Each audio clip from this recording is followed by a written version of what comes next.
जल गंगा संवर्धन योजना के तहत मऊगंज में हुआ जागरूकता कार्यक्रम। विधायक प्रदीप पटेल ने उपस्थित जन समूह को दी विस्तृत जानकारी। नमस्कार, आप देख रहे हैं अमर रिपब्लिक न्यूज मिथिलेश त्रिपाठी के साथ। आपको बता दें कि प्रदेश भर में 30 मई से 30 जून तक चल रही जल गंगा संवर्धन योजना के अंतर्गत मऊगंज जिले के ग्राम पंचायत मुदरिया और ग्राम पंचायत देवरा में आज विशेष जागरूकता कार्यक्रम आयोजित किया गया। कार्यक्रम में क्षेत्रीय विधायक प्रदीप पटेल विशेष रूप से उपस्थित रहे। इस दौरान विधायक ने उपस्थित ग्रामीणों को संबोधित करते हुए कहा कि जल गंगा संवर्धन योजना मुख्यमंत्री शिवराज सिंह चौहान की महत्वाकांक्षी योजना है, जिसका उद्देश्य नदियों के संरक्षण, जल स्रोतों के पुनर्जीवन और जल संरक्षण के प्रति जन जागरण करना है। उन्होंने कहा कि जल ही जीवन है और यदि हम आज जल स्रोतों की रक्षा नहीं करेंगे तो भविष्य में जल संकट का सामना करना पड़ेगा।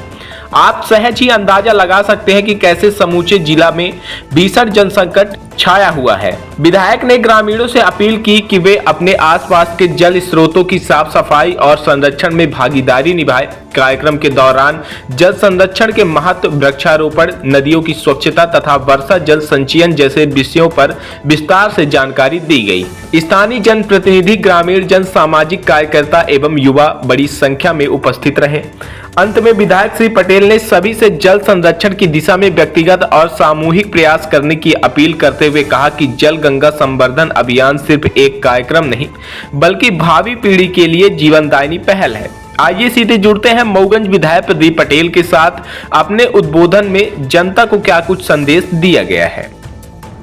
खबर के स्पॉन्सर्स है messrs Sitaram Rameshwar Prasad and sons Tata steel agency. अब नए पते पर बड़े हनुमान मंदिर गेट से अंदर कन्या स्कूल के सामने मऊगंज। टाटा और नेशनल कंपनी की नालीदार चद्दर, कडोल पाइप, कंटीलेदार तार, जाली और पेंट मिलने का प्रतिष्ठित प्रतिष्ठान। Proprietor Sitaram Gupta. Mobile number 9179130220।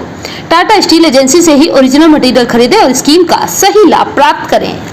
ये है कि वहां के लोग बहुत ही स्वस्थ होते हैं। वहां इक्का दुक्का तो ऐसे लोग भी मिलेंगे आपको कि कोई अन्न नहीं खा रहे हैं, केवल जल पी रहे हैं और स्वस्थ हैं। एक तो संत ऐसे मिले हैं जो जल भी एक हफ्ते में एक दिन। तो वातावरण शुद्ध करने का सिर्फ एक ही तरीका है कि पानी धरती के नीचे जितना से ज्यादा रहेगा, उतना ज्यादा से ज्यादा वृक्ष रहेगा, उतना ज्यादा आपको ऑक्सीजन मिलेगी। करने के लिए हमारे पूर्वज करते थे। पेड़ ज्यादा से ज्यादा लगाने के लिए यहाँ रियासतों में भी एक व्यवस्था थी।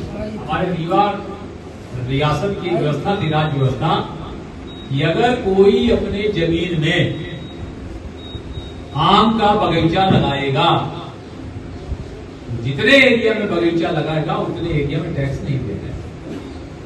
तो आपने सुना होगा पुराने लोगों ने खूब बगीचा लगाया। बगीचा लगाने से क्या हुआ कि उतने में टैक्स नहीं देना पड़ा।